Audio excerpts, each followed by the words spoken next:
Resumes are requested in almost any job you apply for.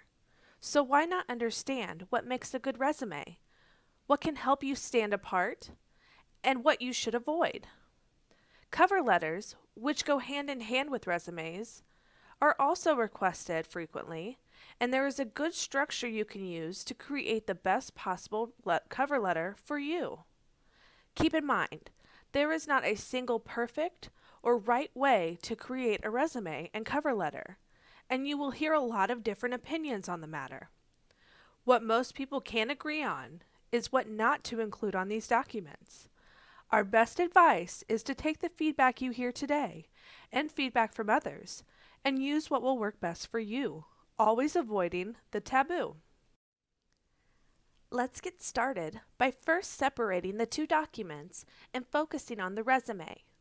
In the first section, we are going to discuss what a resume is, sections of a resume, and what an overall resume format should look like. So, what exactly is a resume? A resume is a professional document that represents who you are, including your skills gained through experiences, abilities, education earned, and work experience, both paid and unpaid. What is important to note about a resume is that this is a living document that should be customized to each job you apply for. There are a few notable features you will find in most resumes, such as a focus on non-academic work, strong emphasis on skills, knowledge, and attributes that can relate to the position you're directing it toward. This is a summary of the key information and rarely goes over 2 pages. We've talked about what a resume is, what it looks like, but why? Why do we need a resume? Think of it this way. Your resume and cover letter is your introduction to the employer. This is the first time they will see your name and associate it with your qualifications. So, it is safe to say that you would want this to be a professional document, free of typos or grammatical errors, and with the clearest and most distinct examples of the knowledge, skills, and abilities that you have. Yes, the interview is important, as this connects a face to a name, if you will. But if you can't make it clear with your resume, the interview is irrelevant. So always remember, you never get a second chance to make a first impression. There are a few different instances that you might use a resume. One of the most obvious is applying for jobs. Another is when you are networking and you might come across potential employers. You may also get asked to provide your resume when you're applying for school, for scholarships, and especially for internship opportunities. Finally, when you are participating in career fairs and other recruiting events, having a resume ready to give to an employer would be important. There are 3 different types of resumes we will talk about in detail. The first, a chronological resume, shows your experience in chronological order. A functional resume highlights the important skills and abilities you bring to the table, and a combination resume takes the strong features of both a chronological and functional and makes a customized layout. What makes a chronological resume? Some general characteristics include an ease to create, because it lists the jobs and education in a timeline type of format, starting with current and working backward. There is a stronger emphasis on where you went to school, degree earned, where you worked, job title, and duties, usually because they relate closely to the job you're applying for.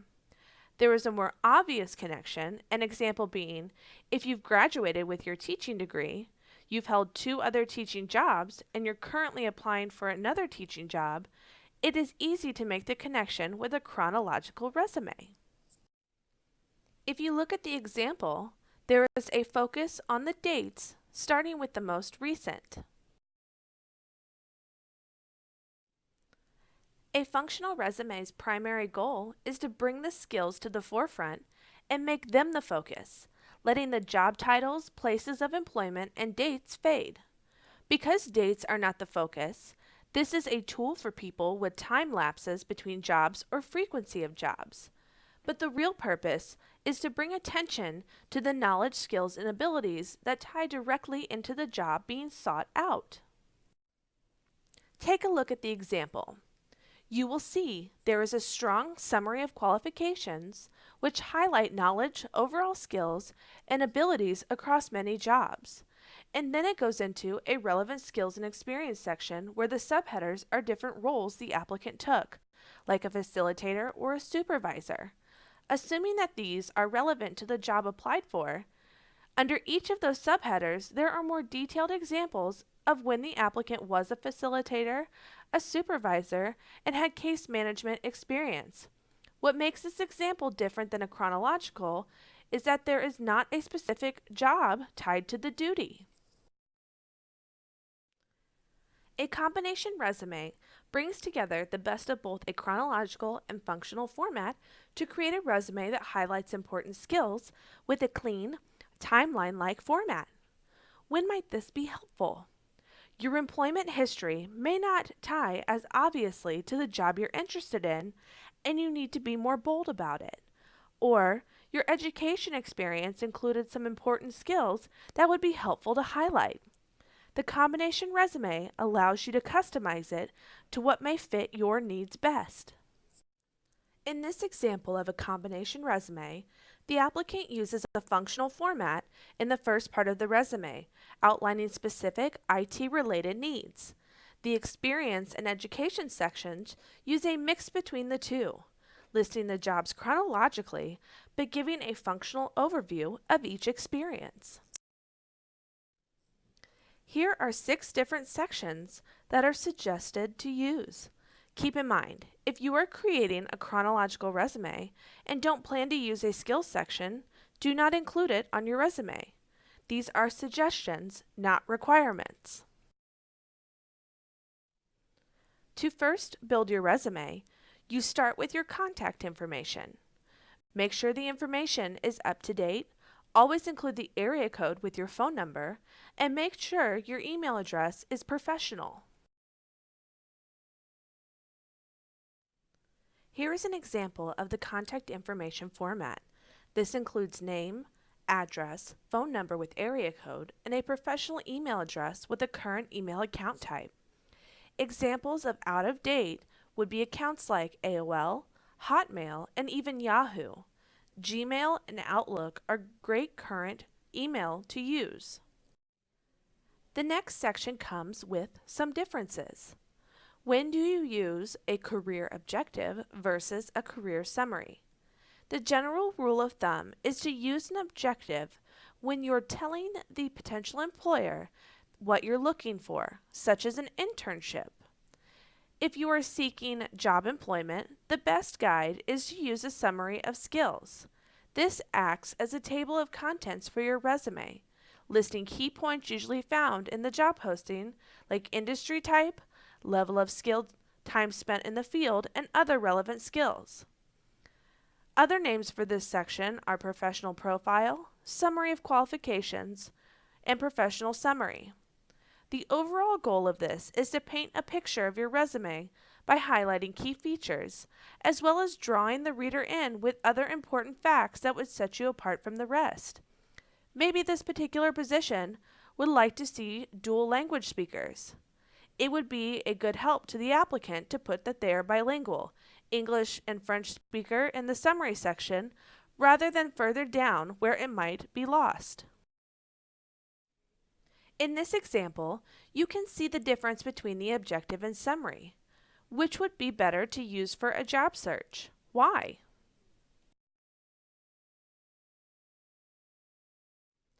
Education is another fundamental section to include on your resume. One of the areas the employers really look at is the relevant coursework. It is important to list more than just a class. You also want to include the amount of time with that particular skill or level of skill. One rule is to always list the full name of the school attended and the full name of the degree or the certificate obtained. Never assume that the employer knows an abbreviation of a school or degree. List the date you graduated or the date you are expected to graduate, not the time that you spent in school. Finally, list the location of the school. Work experience includes both paid and unpaid work. anything that you committed a significant amount of time to. It is important to list the job duties you had with each job that are relevant to what you're applying for. It is never helpful to give an exhaustive list of your job duties and expect the employer to pick out the ones that work for them. You want to follow the job posting and apply the ones that fit. You also want to include any promotions or awards that you received during that time. In this example, you will see some of the key features that need to be listed: the company name, the job title, dates of employment, and job duties. But something isn't right. In the previous example, it's very clear that the job duties were lacking. So what do you do about it? One of the best tools is to use the who, what, when, where, why questions. In the example, you will see the understated job duties. After applying the 5 W's, the applicant was able to identify more about the job duties that could potentially help them get the interview.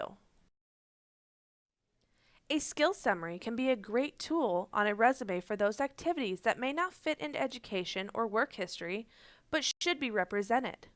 Some examples would be the volunteer experience that doesn't constitute as work experience, any technical skills, and any languages.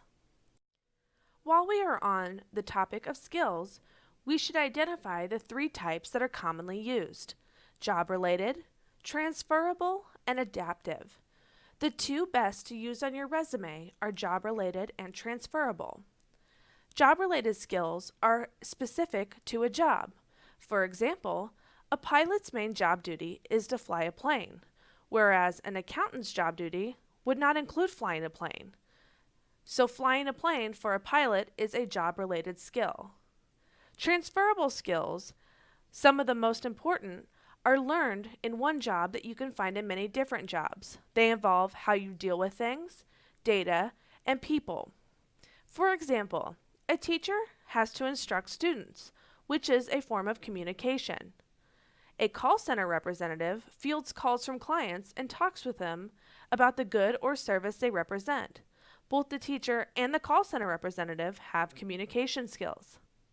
Adaptive skills are typically personality traits and characteristics that affect your work style. You may have also heard these referred to as soft skills, which are employability skills that any good worker should have. Some of these can include honesty, adaptability, and ability to get along with others. Finally, the last section you can include is activities, honors, and awards.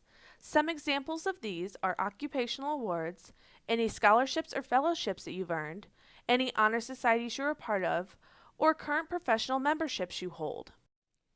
Now that we know what goes into it, what does a resume need to look like? The font size needs to stay between 11 point and 12 point. The 2 most popular examples of fonts used are Times New Roman and Arial. Sometimes these fonts can be overused. We would recommend using a font that looks similarly to it. However, it is okay to use Times New Roman or Arial if you prefer. Another great layout feature is to use bold, italics, caps, or underlining. One thing to remember is to stay consistent with the font you choose, the text highlighting, and the font size. The goal is to also aim for a professional package. Ultimately, you want this to be one of the best things you can put in front of a potential employer. You want it to be the best representation of you in the most professional way possible. The next section covers information about the cover letter. The rule to remember is that if the job posting asks for a cover letter, always include it. Even if it says optional, always include it. If there is nothing listed about a cover letter, you now have the option on whether or not you would like to include one. The goal of a cover letter is to grab the employer's attention with your qualifications and let them know that you're interested in the job and that you are the best fit. It is important to be specific with your words and concise. Don't try to paint a pretty picture that doesn't clearly spell out why you are the best candidate for the job. Do make sure that you're customizing your cover letter to each job you're applying for And do always, always, always proofread. One typo could mean that you are out of the running for that position. Cover letters are generally used with a resume as a package, which means both documents should look like they go together. Keep your layout consistent between the two, meaning use the same font type and size, and keep your contact information layout the same on both. There are typically 3 to 4 paragraphs with clear purposes for each of those paragraphs. Always try to address the cover letter to an individual or their job title.